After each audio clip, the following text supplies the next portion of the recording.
Aplauso es para nuestro primer invitado, el general Roberto Quiabra, a quien le damos la bienvenida. General, ¿cómo está? He venido con la portátil. La portátil. Me decía que usted es bien pelotero, ¿no? Yo sí, sí. ¿Ha hecho alguna vez una chalaca? No. Sí. Sí. ¿Cómo le fue? Y bien, ahora estuve ensayando afuera. Felizmente no me he roto el brazo como el chico ese, pero...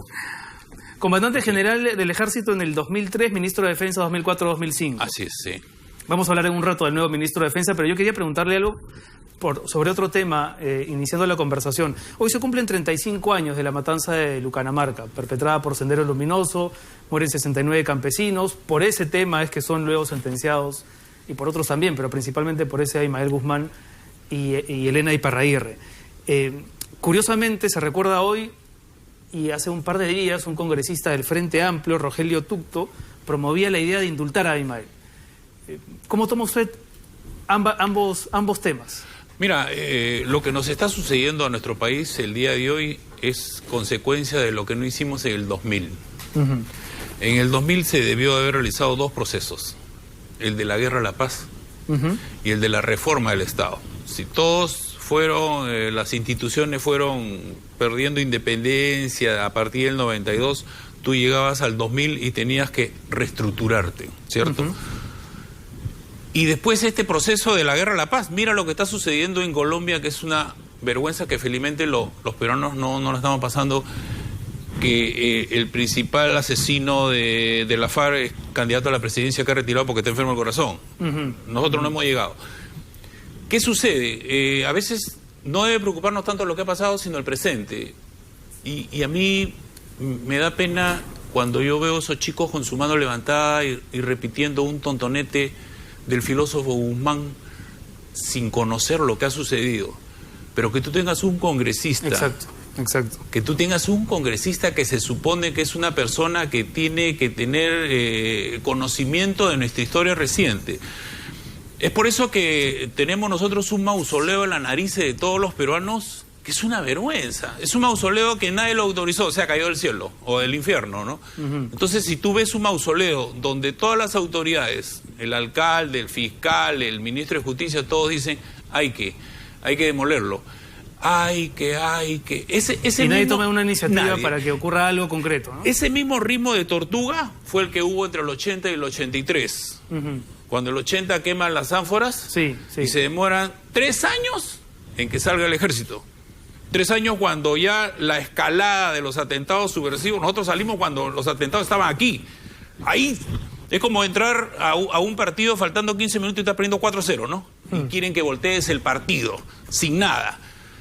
Ahora, el asunto es, por supuesto, que cuando se trata de promover unas ideas tan jaladas de los pelos como el indulto de Aymael Guzmán, creo que todos nos cerramos en una sola posición, ¿no? Eso no tiene sentido. El hombre está condenado a cadena perpetua como el asesino que es, como el criminal que es. El asunto es más delicado cuando se trata de estos otros subversivos o exsubversivos condenados por terrorismo que empiezan a salir de las cárceles luego de cumplir sus condenas. Tenemos a la fecha ya 7 integrantes de Sendero Luminoso, 2 del MRTA que salieron en libertad el año pasado. El caso más reciente, el de Osman Morote, se está resolviendo dónde va a purgar el arresto domiciliario.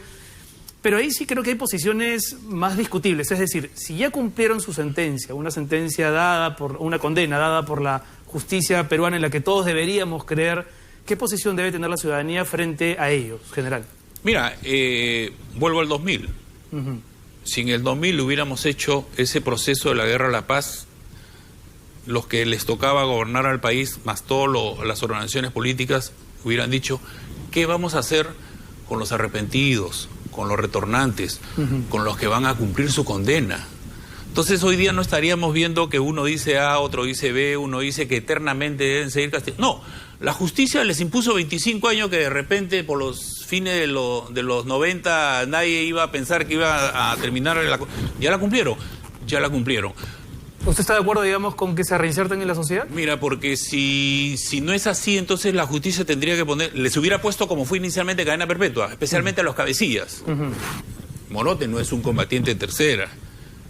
Morote es uno de la cúpula.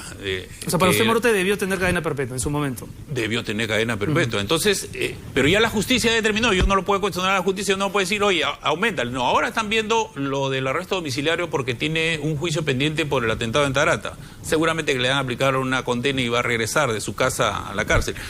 Pero el tema pasa Porque hay arrepentidos que no han pisado ni una fiscalía, no han ido a ningún juez, y tú no puedes permitir que encabecen los frentes de defensa y que atenten contra el desarrollo del país, ¿no? Tú no puedes permitir, por ejemplo, que un emerretista sea el que encabece el frente de defensa en Cajamarca y que te bloquee las carreteras para que no haya inversión minera. Claro, entonces, es decir, si esta gente sale de la cárcel, primero tendría que... arrepentido, o sea, no ha cumplido. Me arrepiento y no ha cumplido. O sea, tú lo que has debido darles reglas de conducta y de comportamiento. Reglas de conducta y comportamiento.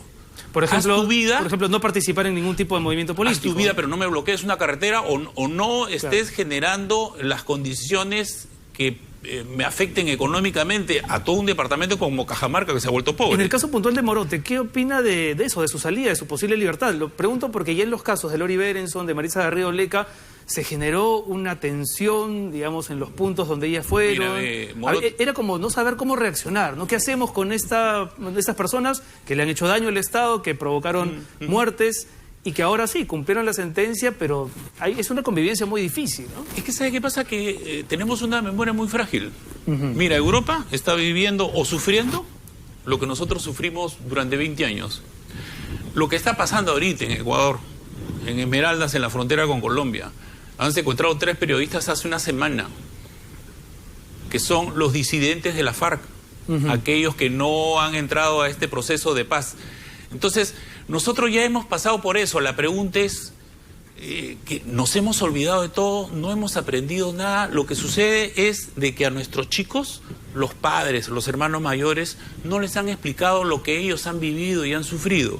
Entonces, aquí lo primero que tenemos que hacer es que no nos roben tan fácil. Pero a veces eso ocurre, en general, porque hay una prédica política, a veces mayormente impuesta por la derecha, de que del pasado no hay que hablar tanto, ¿no? De que el pasado ya pasó, hay que encaminarnos al futuro, al bicentenario, y a veces por no revisar la historia detenidamente y didácticamente, dejamos capítulos así, a medio explicar. Mira, cuando han estado viendo el problema de más de 50 años en Colombia, los historiadores dijeron, nos quitaron el curso de historia en los colegios. Entonces, cuando tú observas, no solamente ha sido en Colombia que le han quitado el curso de historia, en Perú, en México, entonces, ¿quién nos quita el curso de historia? ¿Quién nos quita el curso de filosofía? ¿Quién nos quita el curso de educación cívica? Pero aquí es peor, general, porque se ideologiza tanto la prédica en el magisterio que, según el presidente de turno, a los alumnos se les enseña una cosa, o no se les enseña nada, o se les dice que las cosas son de otra manera. Esa es una debilidad que tiene nuestro país, que es una vulnerabilidad. No hay políticas públicas. Porque, por ejemplo, ahora, ¿no? ¿Por qué tanta expectativa un nuevo gabinete? Si lo único que tú tendrías que decir es la continuidad de las políticas. El ministro que entra le pone la Hinomoto, el ají, la pimienta, o sea, su personalidad. Pero continúas con la política, más allá del ministro, más allá del gobierno, del presidente. Solamente para terminar con lo anterior y que me quede claro, ¿usted está de acuerdo entonces con que los subversivos que fueron condenados y que cumplieron esas condenas salgan en libertad? Salgan en libertad y tú... Pero con un reglamento de conducta. Haces un reglamento de conducta. Y el trabajo de la inteligencia policial, que es el mismo trabajo de inteligencia policial que hacen en Europa, ¿no? Y que están haciendo en Estados Unidos a todos los... Entonces, tú no le puedes decir eternamente, no vas a salir, porque la justicia decretó, te estoy cambiando la cadena perpetua, porque les habían sancionado con cadena perpetua, te lo doy por 25 años. ¿Cumpliste tus 25 años? Lo único que te pongo es regla de conducta y de comportamiento. Tú me has hecho mucho daño durante 20 años, estás saliendo. ¿Sabes por qué? Porque tú crees que 20 años en la cárcel los hemos rehabilitado. No, de ninguna manera, ¿no? Entonces, no ha pedido perdón. No los hemos rehabilitado. O sea, para nosotros todavía es una persona que tiene en su cerebro algunas cosas que con la experiencia... Yo estoy de acuerdo con usted. Hay que respetar el criterio de la justicia, pero también tomar nuestras precauciones. Tenemos que tomarlas. O sea, no podemos ser, digamos, tan inocentes de decir que esta persona cambió. Si tú ves esas secuencias que hay en la cárcel donde todas las chicas salían uniformadas cantando, es lo mismo que nos hacen con los chicos de ahora. ¿Los han rehabilitado? Esa gente que va cumpliendo su condena y que de repente han sido de segunda y tercera, ¿dónde están? ¿Dónde están? O sea, tan rápido se nos han evaporado. ¿Dónde están? ¿En qué parte de nuestras ciudades están involucrados? ¿Qué están haciendo con nuestros chicos? Deberíamos estar más informados. ¿Sabe por qué? Sí. Porque se puede repetir con una situación política, con la corrupción que tenemos. Cualquier radical que diga esto no puede seguir así, y los emplea a estos que ya tienen experiencia. Entonces, en uno de los, eso hay que ver. En uno de los museos del Holocausto judío en Berlín hay una frase del escritor italiano Primo Levi que dice, si esto ocurrió, puede perfectamente volver a ocurrir. Y es un pensamiento que perfectamente podremos aplicar a nuestra realidad. Mira, el nivel de corrupción que tenemos, transversal, no de ahora, de los años 80, o sea, que mientras que los soldados y los policías daban su vida para derrotar esta violencia subversiva, esto se la estaba llevando en peso. Ahora, la corrupción también llegó a las Fuerzas Armadas, ¿o no? Sí, pero la gran diferencia es que en las Fuerzas Armadas llegan, te sancionan, te meten preso. Sí, eso es verdad. Acá no, acá se diluye, como se está diluyendo ahora. Entonces, en la Fuerza Armada, ¿quién dice que no? Pero a todos... Vamos a hablar en un instante de la corrupción, pero mencionó usted de paso lo del nuevo gabinete, que por qué tanta laraca con el nuevo gabinete. Yo quería preguntarle puntualmente por el ministro de Defensa, el general José Huerta Torres. Hace unos días, la congresista Gloria Montenegro, de Alianza por el Progreso, señaló que era muy preocupante que el actual ministro de Defensa haya firmado el acta de sujeción, como recordó hace unos días a través de su cuenta de Twitter el ex procurador anticorrupción Ronald Gamarra. ¿Qué tan grave es este tema del acta de sujeción? ¿Qué tanto debería preocuparnos? ¿Qué tal le parece el perfil de Huerta para ministro? Fíjese, en primer lugar, el general Huerta es mi promoción. Es uno de los primeros de mi promoción. Sí. Es un oficial destacadísimo. Tiene muchos años trabajando en el Ministerio de Defensa. Más de 10 años trabajando en el Ministerio de Defensa. Ha sido director de política y estrategia, ha sido inspector general y hace poco era viceministro. O sea, condiciones tiene. Vamos al acta de sujeción, la famosa acta de sujeción que alguien le puso acta de sujeción.